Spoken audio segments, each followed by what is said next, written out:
When I finish medical school and move on to the foundation programme, I'd like an application process that's fair, representative of how you've progressed through medical school, that can show your skills and attributes, and it just gives a fair representation of who you are.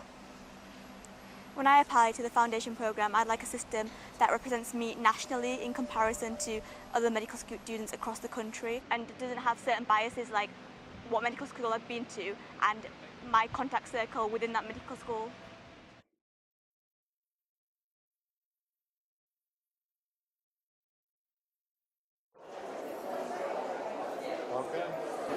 Hello, I'm Nick Deakin and I'm co-chair of the Medical Students Committee at the BMA, and I'm a medical student at Bristol. I'm here at Manchester University's graduation ceremony to speak to Professor Paul O'Neill, who's chairing the group on improving selection to the foundation programme. Now, we know that students are concerned about moving from medical school to the foundation programme, so I'm here to ask him some of your questions. Let's go and find him now.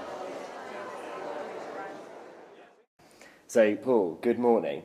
Can I start by asking you to outline the proposed changes for us? Yeah, this is all about trying to devise the best method for selection into foundation training, which is the 2-year programme that people do immediately after graduation. The current system is white space questions, which are free text answers to situations that people will encounter as F1 doctors, and also an academic quartile, which is some measure about how people have performed at medical school. And why are you planning to change the current system that we're all used to? It's all about improving the system, looking at the best approach, and what we propose is that the academic quartiles will be replaced by an education performance measure, looking at how people have performed over all their years as medical students, and also a situation judgment test, which is a test looking at how people will behave as F1 doctors or their judgment in situations that they'll encounter. Now, students really want a fair process, so how is this going to be fairer than what we have at the moment? In the current system, academic quartiles are done differently by different medical schools in a way that is not known to everyone. The education performance measure will replace that with a transparent framework consistently between medical schools and medical students applying for foundation training. What about the SJT? The situation judgment test will replace the white space questions. The concerns about white space questions is that they're done in a 2-week period, and there are concerns that this might not be people's own work, that they do it collaboratively or they have help, and it's all about how they write.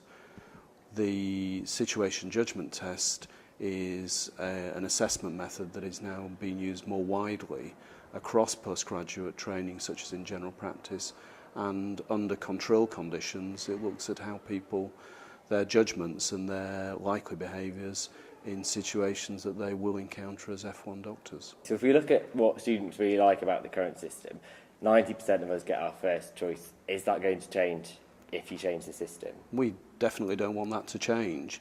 That the proposed alterations are about how the score is actually devised, rather than how people are actually matched to posts. And if these changes come into place, when will that be?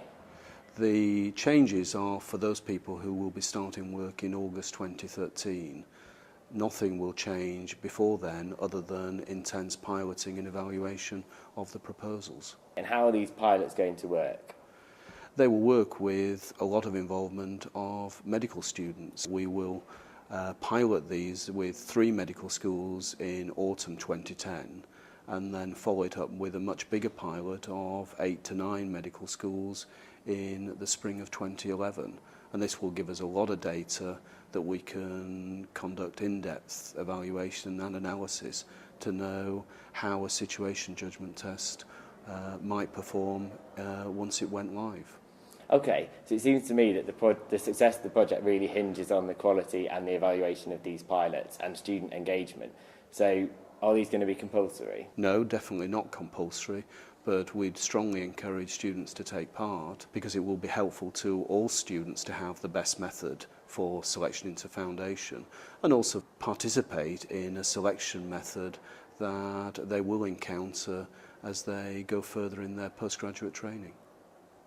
So our position is that any changes should only come into place if they're shown to improve the system as it stands now, and if they have the confidence of students. So what if SJT and EPM don't have that? As you know, we will not change anything unless we can show that it is a definite improvement on what we currently do. In that event, we will carry on with the current selection method and look at other options. Student engagement seems key to me to the direction of the project, and I know that you've looked at the BMA focus group reports that we carried out in most medical schools, and there was a big survey of students that you did. How can students be kept informed about what's happening now?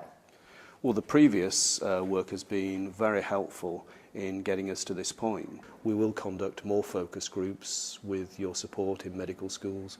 We have a Facebook site that people can find out about the project, and also we have a main project website where people can post comments and views on the bulletin board and engage in discussions.